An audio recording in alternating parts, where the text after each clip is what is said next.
And the summer resort category I told you about, stop screaming over there, will you, Leon? The summer resort category, well, in 92 was fifth. In 93, the last year where they were marketing, it was number one in the summer resort category. The next year, it plunged to 17th, and for the next number of years was never in the top 10 again.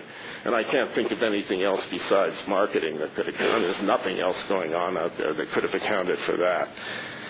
The final tab was, well, it started out, if you took the 30% loss in market share and took, again, no multiplier, same point that Dean just made, so very conservative assumptions, and just looked at the lost spending. It started at $1.4 billion, and by around 2000, it grown to over $2 billion annually because they stopped spending $12 million. We told the media that it was like owning a Ferrari but not having any money for gasoline. It was stupid. Well, what did they do? In desperation, the industry agreed to something the legislature proposed, which was the creation of a new entity, the Colorado Travel and Tourism Authority. And that was established by the legislature to follow up on Douglas Spruce's idea of why don't we let the industry do it. You know, we have a strong industry. Well, the legislature also said, but we can't make it mandatory because that's not democratic. So it was essentially self-assessment and voluntary. So that didn't work, as you could imagine.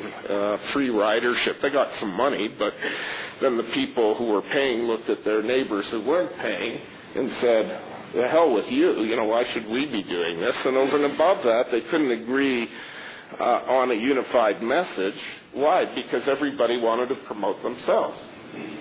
And, you know, Hertz promotes Hertz, and Hertz operates outside of Colorado. So does Sheraton, so does lots of organizations.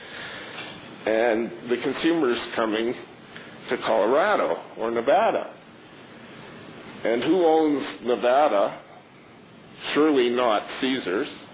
I'm sure they'd like to, but they don't, or Steve Wynn, or Hertz, or Sheraton. And same with Colorado.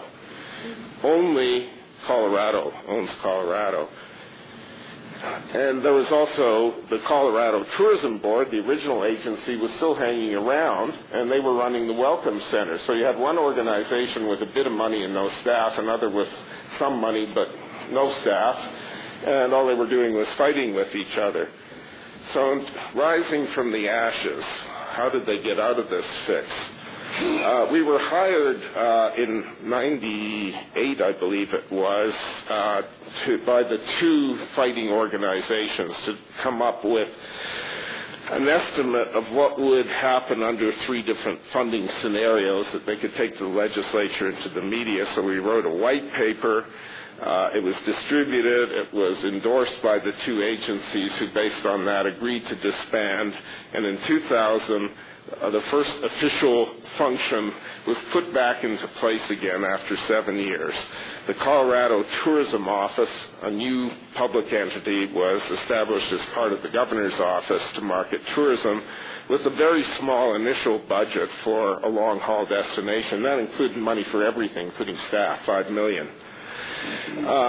They came up with an updated version of Mountains and Much More, showing culture, showing wineries in Grand Junction, showing things for kids, dinosaurs and monsters. I'm not sure which is the monster, but anyway. For outdoor adventures, the Leap.